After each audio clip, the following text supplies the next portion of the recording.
एक पल नाम कबीरे का दादू मन चित लाए, अष्टि के असवारे को स्वान काल नहीं खावे। अब किसी तुलना की है अपने परम पिता परमात्मा कबीर जी की शक्ति की, कि जो प्यारी आत्मा, जो पुण्यात्मा परमात्मा कबीर जी की शरण में आगे हैं पूर्ण संत के द्वारा, वैसे नहीं कबीर पंथी कर ना जाने कितने, उनका नहीं कोई, उनको वहां वो कबीर पंथी नहीं है, वो कबीर जी की शरण नहीं है, क्योंकि उनके पास वो मंत्र नहीं है जिससे काल डरे। इस पृथ्वी पर वर्तमान में इस दास के अतिरिक्त किसी के पास अधिकार नहीं है ये सच्चा नाम देने का, सत्य नाम देने का और सार नाम देने का, और ये ज्ञान किसी के पास नहीं है, ना कबीर पंथियों के पास है, औरों के पास तो होगा ही कहां। तो इसके अतिरिक्त किसी के पास भी ये नाम नहीं। तो इस नाम की कितनी महिमा है,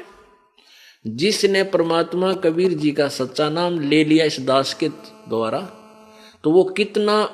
काल की पहुंच से कितना दूर हो जाता है, कितना ऊपर उठ जाता है। जैसे हाथी के ऊपर बैठे किसी व्यक्ति को और कुत्ता हानि नहीं पहुंचा सकता, हाथी पर बैठे हुए व्यक्ति को कुत्ता श्वान कुछ भी हानि नहीं कर सकता, वो चाहे बेशक भौंकता रहे। तो पुण्यात्माओं, आप जी जो परमेश्वर कबीर जी की शरण में आगे हो, आप समझ लो हाथी पर बैठ गए और काल की पहुंच से कितना दूर हो गए। काल को कुत्ते की श्वान की संज्ञा दी है, अब समझ लो कि श्वान, काल तो श्वान है, कुत्ता है, और आप हाथी पर बैठ गए, ये आपका कुछ नहीं बिगाड़ सकता। हाँ, यदि आप ही हाथी से नीचे उतर जाओगे तो पिंडी पाट देगा आपकी जाति।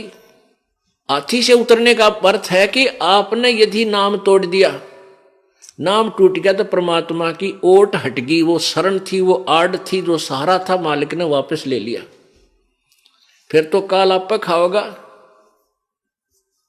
तो इसलिए परमात्मा को हमने समझना है और उसके ज्ञान के आधार से हम